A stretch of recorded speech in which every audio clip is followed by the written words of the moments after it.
Hello and welcome back once again to Rage Gaming and more things you didn't know in Dragons Dogma 2. Today I've got some cool news to talk about and of course more interesting, weird or helpful things to be aware of in your own playthroughs. But with that said, let's just get started. First up, the awesome news that I mentioned is one that's pretty big for Dragons Dogma in general. We now have extremely reliable hope for not just future content of DD2, but also the future of Dragons Dogma games in general. I was first made aware of this after many articles were popping up in my feeds via Twitter or Reddit as different outlets discussed the new financial report put out by Capcom. The big topic here is Dragons Dogma is now considered a key brand for Capcom, which means it's highly valued and something that they'll pour more resources and focus and more support into. Like I said, this information came from the new financial report from Capcom. These reports are for investors to encourage them to stay invested or maybe invest more. Basically, here's what happened this year, why, and what our next plan is in the future. I've used these kind of reports many times to accurately learn more about upcoming plans, even before major announcements. I followed these for other games like Elden Ring and even Subnautica. It's always been reliable information to draw on,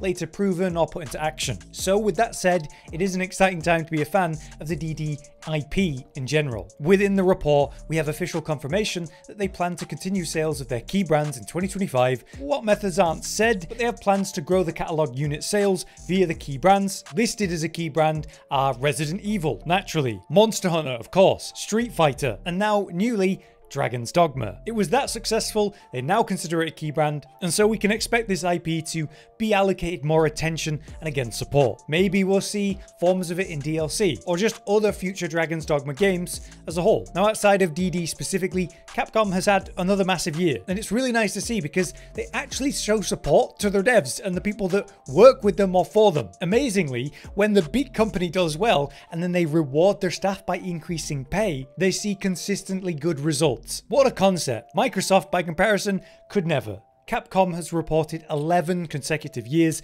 of operating profit growth, which is insane in itself, but also 7 years in a row of record high profits overall, crediting again Resident Evil, Street Fighter, and Dragons Dogma. So great news, heavily suggest DLC is likely, and there's a real future for Dragons Dogma after that, and hopefully maybe without such big gaps between releases. Moving into some proper in-game topics though, did you know that Dullahans can have skulls attached to them? They're not just any skulls either. They wear crowns despite their heads rotting away. These are clearly monarchs of some kind, but the question is, who? I was made aware of this by a post on Reddit by Sheppen Weppert, referencing these heads chained to the side of a Dullahan. The post suggests that this is a king and queen, which is interesting, but to be honest with you, they look like the same model head to me. Either way, it means Dullahans definitely kill royalty, and with the Arisen being the king or queen of vermin by rights, it is easy to speculate that those could be dead former Arisen. Perhaps that's what happens when an Arisen is defeated by a Dullahan, or more specifically, successful Regent Arisen are targets of these creatures.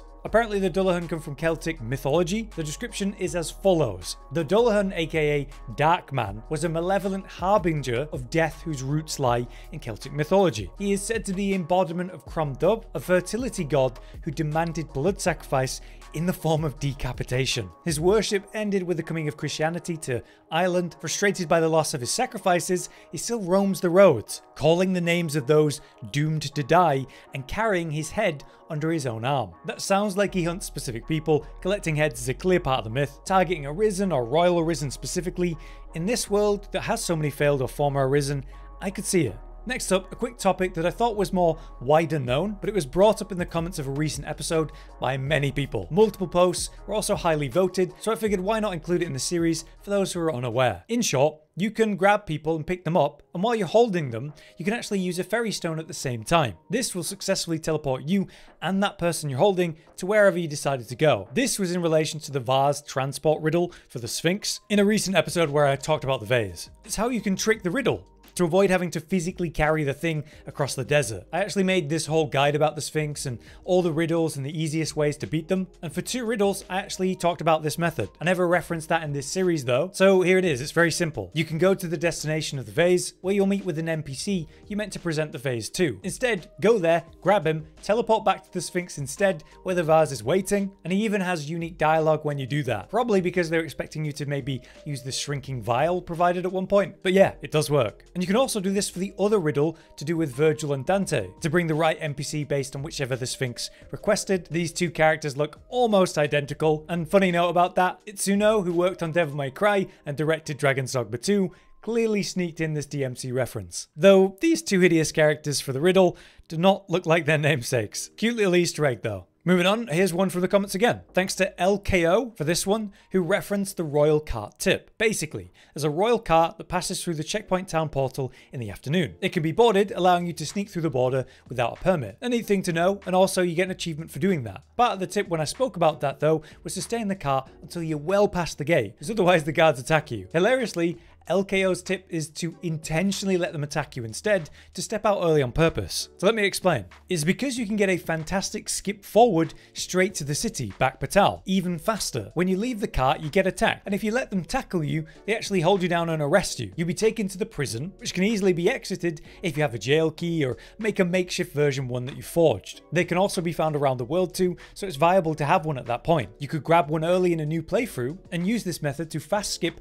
all the way to the desert city that quickly. When you exit the cell and just walk out the prison, you're also given all your loot straight back, so it's no problem. Pretty cool tip. But as a bonus to do this consistently, there's a way you can get the royal cart to spawn every time. All you need to do is set the time to morning. We can do that by using the wait for ox cart sign in any town. Then if we move away from this spot to say this nearby bench, we can skip time forward once to reach the afternoon. This is when the royal cart basically makes it to this point. So if we cross the bridge out of town, you'll see the royal cart appear, and like I said, this seems to work every single time I'm trying to do this. But yeah, some good tips there. Next, here's just a quick warning as another tip also from the comments. This one comes from Raven Blackwood, who warns us that when you enter the unmoored world at the end of the game, you definitely want to think about what's in your storage. Many players use the storage as a way to preserve food items and other items that would be affected by time, meaning they avoid letting food and such actually ever rot by leaving it in storage. However, something pretty important and OP for the unmoored world is preserved medusa heads, which is how Raven learned about this. If you enter the unmoored world, your storage loot will progress in time. Lore-wise, you've been gone for a full month, so I guess all the items in your storage also suddenly age for you a whole month, even though they're normally not affected by stuff like that. This feels like it's intentional design, but it very well could be an accident, since again, storage isn't meant to rot. Unfortunately for Raven though, they had 5 preserved medusa heads prepped to cheese the unmoored world, and then they found them all expired because of this mechanic. Now, absolutely useless. So do be warned about stored goods when you're about to go into the unmoored world. Finally for the video, a pretty cool detail I didn't realize until recently. The Gore Chimera are not just like a stronger chimera. No, it's an undead creature. I was made aware of that by a post on Reddit by Kaiju Prime. They proved this to be the case by fighting one using holy damage.